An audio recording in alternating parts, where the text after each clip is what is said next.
Voxon display correction, adjusting the keystone. In this video we will cover how to adjust the keystone settings for a VX1 display. If the Voxon volumetric image isn't filling the display, the image is overlapping, or the image appears warped, you may need to adjust your keystone calibration settings. Here is an example of a warped keystone.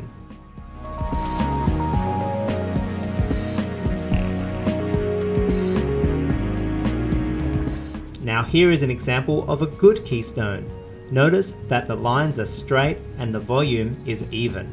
Keystone settings may come out of alignment when the device has been in transit or when the device has been bumped or knocked. To adjust the keystone setting, you'll need to run the Keystone calibration software. You can run this application in Vertex via the Settings tab and launching the Calibrate Keystone button, which is located on the Aspect panel, the second panel. Once you run the software, you'll see a 3D grid on the display with the words top at the top of the display and bot at the bottom of the display. If your keystone is calibrated correctly, you'll see straight, even, parallel lines with a nice frame around the edge, making a nice, clear 3D grid. If you don't see a nice clear frame around the perimeter of your display, it's likely your image is overlapping. You may also see warping of the image. No matter how bad it looks, this is all fixable within this application. The grid demonstrates what's being rendered to the display. You can adjust the top and bottom corner points to fit the display correctly. You can either use a 3D Space Navigator or a typical computer mouse to make these adjustments. In this demonstration, I am using a 3D Space Navigator. To adjust the corner, move the cursor to that corner and hold down the left button to drag a point. You can drag in all directions. Release the button to lock that point in place.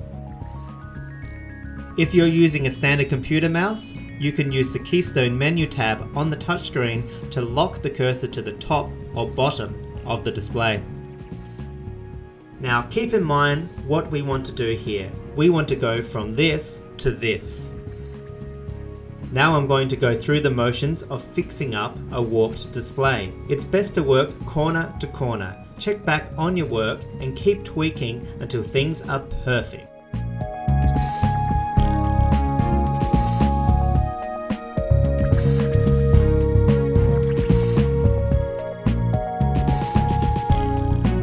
Once you're happy with your calibration, physically move around the display and make sure it looks great at all angles.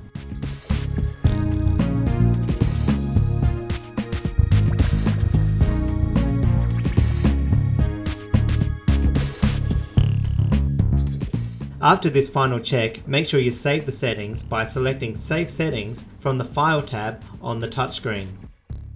Congrats! Your display should now look great and is well calibrated.